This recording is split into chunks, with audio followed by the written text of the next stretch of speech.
Tropa, Scooter Kid ulit. Meron ako ditong ginawa Check nyo mga tropa. Orange over orange. May mga nag-request kasi ng mga ganitong kulay. So meron tayong ginawa dito. Marble effect. Orange over orange. So eto yan tropa. Yung nakikita nyo. Marble effect. Orange over orange. At etong isa naman. Carbon look. Orange over orange din yan. Kung paano ko to ginawa at kung ano-anong kulay ng mga samurai paint ang ginamit natin, watch mo yung buong video tropa. At baka pa pwedeng pakilike at share mo na din para makita pa ng iba nating mga tropa dyan. Alright, at ito yung side cover natin ng NMAX version 1 tropa. Tapos ko nang applyan niya ng primer. Tapos naglihad din ako, number 800 wet sanding. Ang ginamit ko nga palang primer dyan, Surfacer UCH210. Pwede ka rin gumamit ng 2K04 epoxy surfacer. Ngayon tropa, magbe-base muna ako. Bago ako maglagay ng kulay orange, magbe-base tayo ng white. At ang ibinubuga natin ngayon, white 2102. At ito na nga, after natin patuyuin itong white, binugahan natin ng vivid orange. Ang code ng vivid orange na ginagamit natin, Y3505. So nakita nyo tropa, kumulay kagad yung vivid orange natin dahil nga nag-base tayo ng white. At ito na yung vivid orange natin, tuyong-tuyo na yan tropa, So dalawa yung gagawin natin, marble effect at saka yung carbon look. Uunahin natin itong carbon look. Gagamit tayo ng non-slip mat.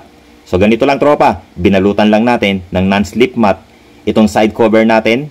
At ang ginawa natin, itinape natin sa likod yung mga dulo ng non-slip mat na sa ganon lumapat ng husto. Kailangan lapat na lapat tropa. Sa ganon, maganda yung effect na gagawin natin. At itabi na muna natin itong side fairings natin na isa na sa ganon hindi magkaroon ng overspray.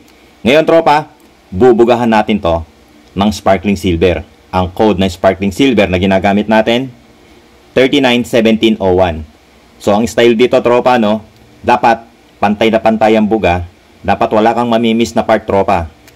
Na sa ganon, kapag ka tinanggal na itong non-slip mat, maganda yung effect ng carbon look natin.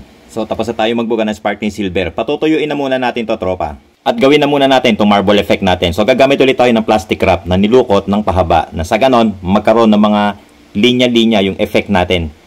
At ulit, gagamit tayo sparkling silver. So i-spray lang natin dito sa plastic natin na nilukot. Tapos idadampi lang natin o ilalagay lang natin dito sa ginagawa nating side cover. So ang gagawin natin dito tropa padiagonal lang. Pupunuin natin to ng isang posisyon tropa. Pupunuin natin yan.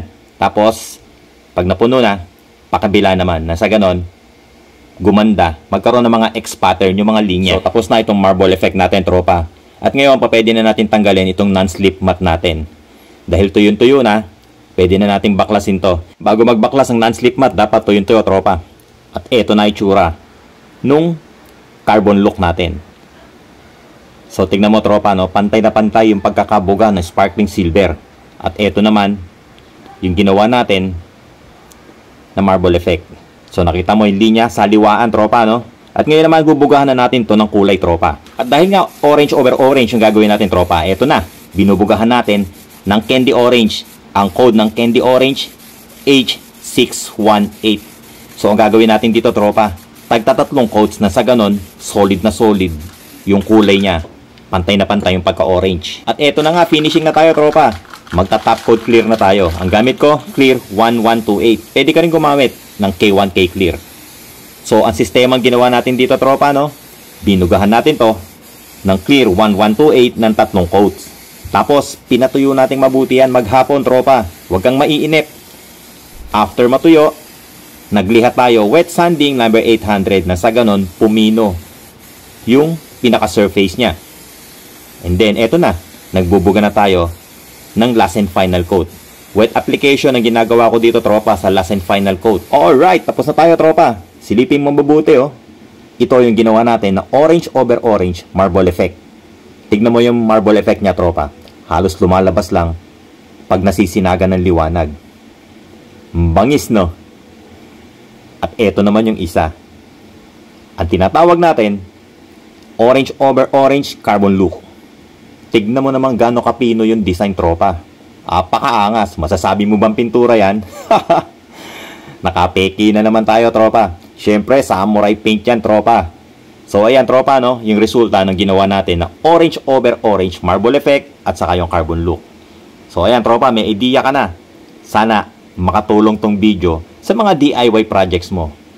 Siyempre, big shoutout sa Samurai Paint Philippines. At siyempre, maraming salamat din sa lahat ng mga sumusuporta sa Scooter Kid. Sa lahat ng followers, subscribers, star senders, maraming salamat mga tropa. So, paano? Kita-kits na naman tayo next video, tropa. Ride safe palagi. Peace!